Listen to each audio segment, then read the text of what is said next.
Everybody, welcome back to Wiki Good Sports, and welcome back to the Villa, where we cover Aston Villa. Here with our host Aaron Slater. Aaron, how you doing?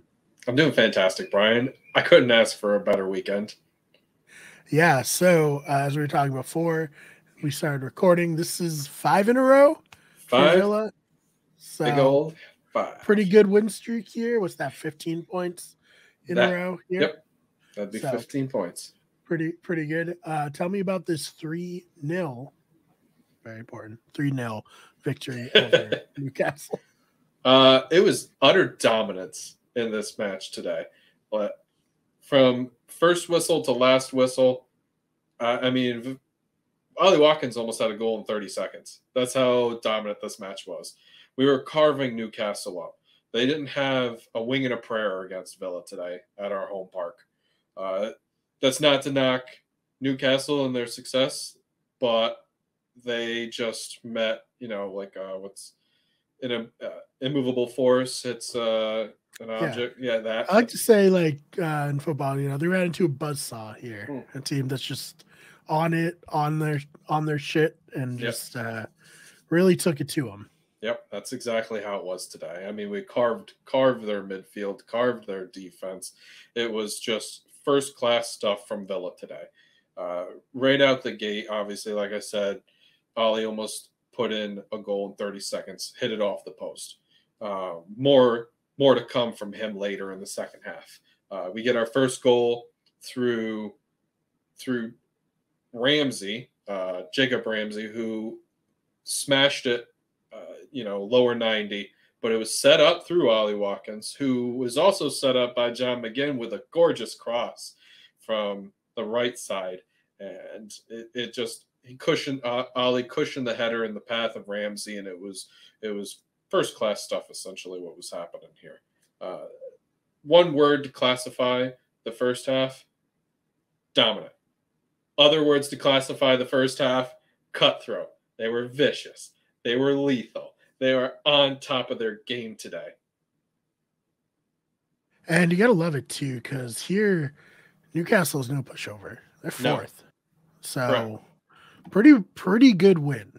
And a lot of pundits have been saying, and a lot of people, other fans from other fan bases are like, well, who's Villa been playing really to, really say, like, this 5-game win streak really validated? And this kind of match right here validates the fact that the run that they're on, and from 17th to 6th on the table, really shows like the work that the players have been putting in, and the coaching staff and the manager.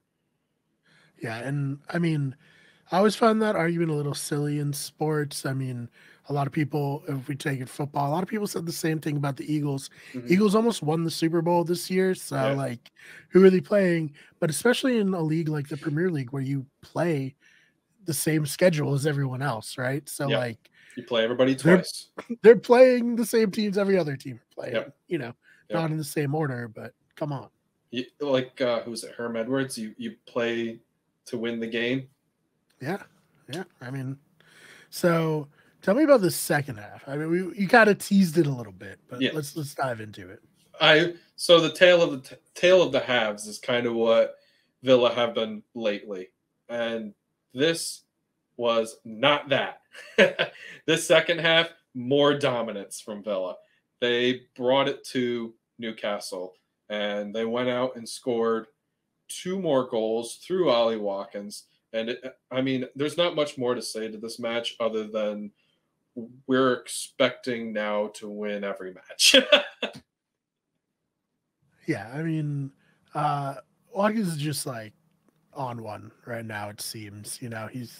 He's elevated his play to the point, and like you said, two goals here in the 64th and the 83rd. Which one was your favorite? Let's break them down. Let's get into that. All right, let's see. I liked the second one because it gave you that nice cushion, but the third one is probably my favorite, just the way he scored it and the whole nonchalantness and the swagger of that goal, where it was just like, yeah, I scored again on you guys. Plus 83rd minute, that's the real, for real nail in the coffin. This is over. We can cruise home. See you later. Yep. It Oh was man. fantastic. I mean, even the stats through here, XG was about a 2. It's not. It's okay. Right. Obviously, uh, we got 52% of the possession, which is what Unai likes to run with. Uh, we didn't give them a lot of shots. We got a ton of shots off. We created a good amount of big chances. Just through the stat sheet, it was Villa all the way through. Yeah, and that's what you love to see. I mean, the shot disparity is so great in Yeah, this game. 16-8. yeah, Crazy. yeah. That's It's exactly what you crazy. want to see, because then it shows your defense is locking it down, and it's not even your defense. And I'll just jump into the overview here, where Yeah. it it was every 50-50 ball, Villa was on top of it. They were winning the 50-50s. They gave it Newcastle a taste of their own medicine with the counter press in Newcastle's own third. They were dominant in the middle of the pitch.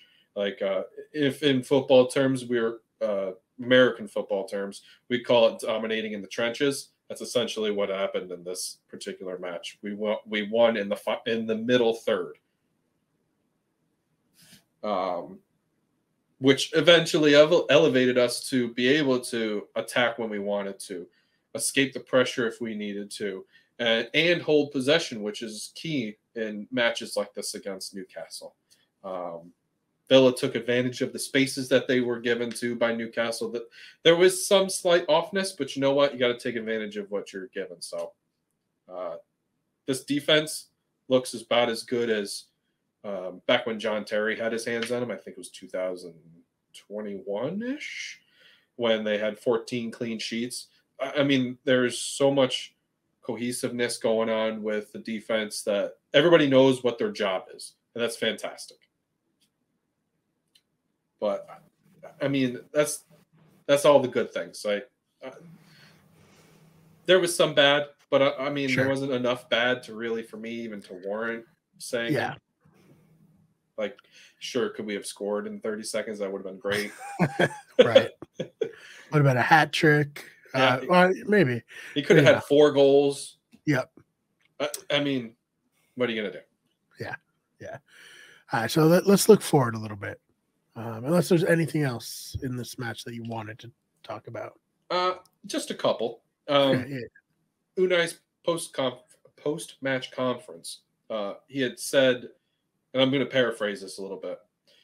He no longer thinks that top 10 is good enough.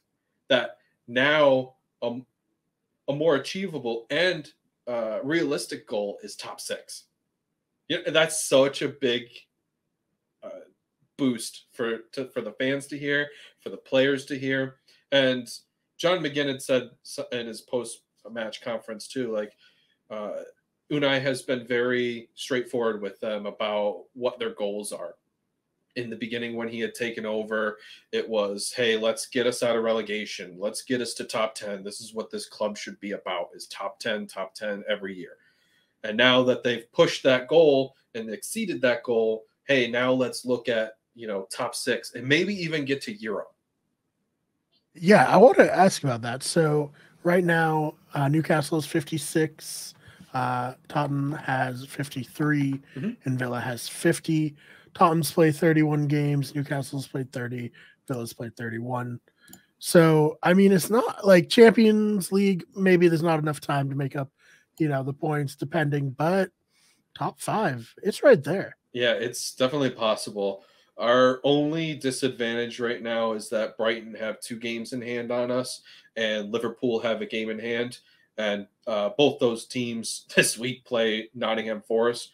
So, like Liverpool could possibly jump ahead of us based off of goal differential. Sure. We could drop to 8th, but even at that rate, like there's still an opportunity for Villa to get to 5th.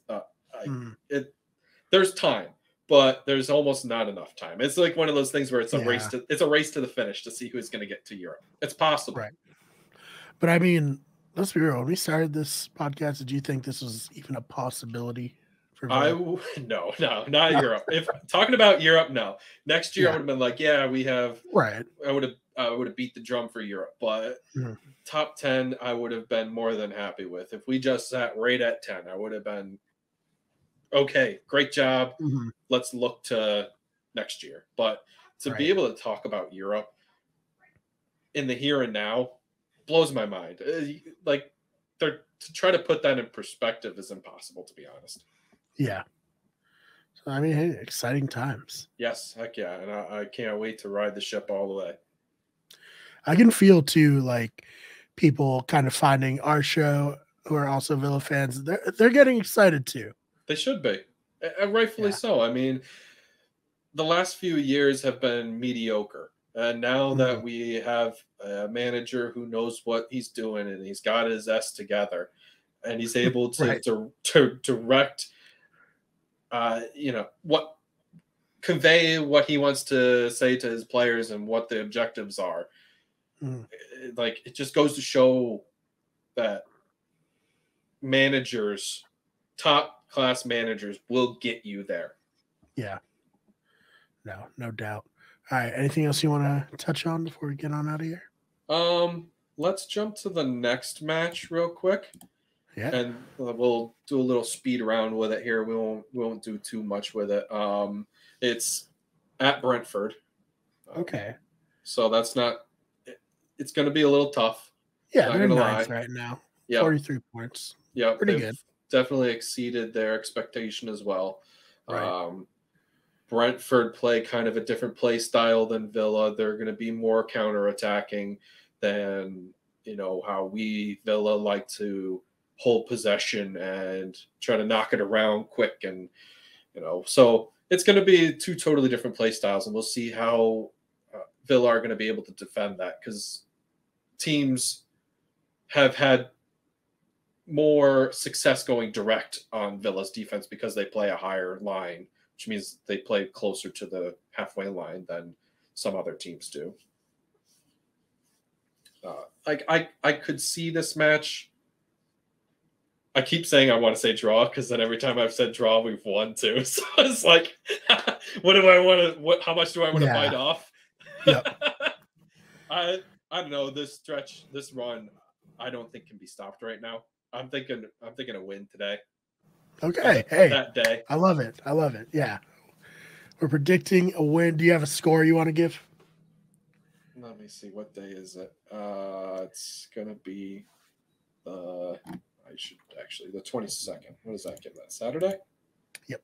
Saturday is the 22nd. That is, maybe if the wind blows just right and the rain holds off in the manner that it should, I give us a 2-0 win. All right. I love it. I love it. So we'll be here again, of course, next week to see if that came to fruition. Aaron, anything you want to promote? Yes. Swinging at Shins. If you guys we would love for you guys to come out and check Swinging at Shins.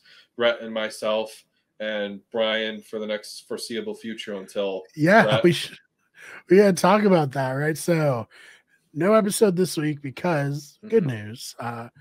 Brett had a baby. Yes, well, congratulations, his guys. wife had a baby. But yes, so very excited and exciting times. And so I will be filling in for Rhett on Swinging at Shins, which means this week I'm going to be spending a lot of time reading a lot, watching videos, making sure I know. Yeah.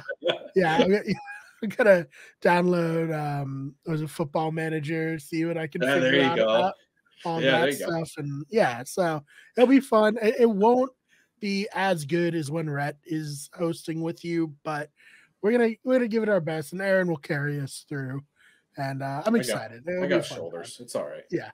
So top link in the description. Please go subscribe and get ready for basically just more of this but longer, talking about more teams. Oh yeah, pretty much. Awesome. And anything else? I mean, if you guys want to also check out Way West Stand, or any of our other, great videos that the rest of our group of guys like to do as well. So, hit that up. Those are all probably check us out at Wicked Good Sports. Yes, please.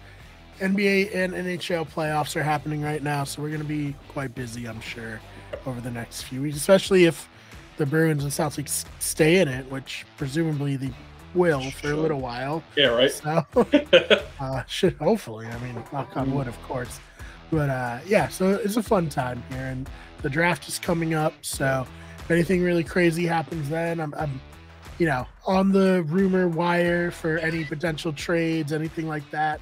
Maybe the Dolphins getting Dalvin Cook from the Vikings. That's one of them. That's pretty neat. I'm really hopeful for that. We'll see what happens. But yeah, we'll be here covering all of that. Aaron, thank you so much for your time. Thank you, Brian. We'll see you all in the next one.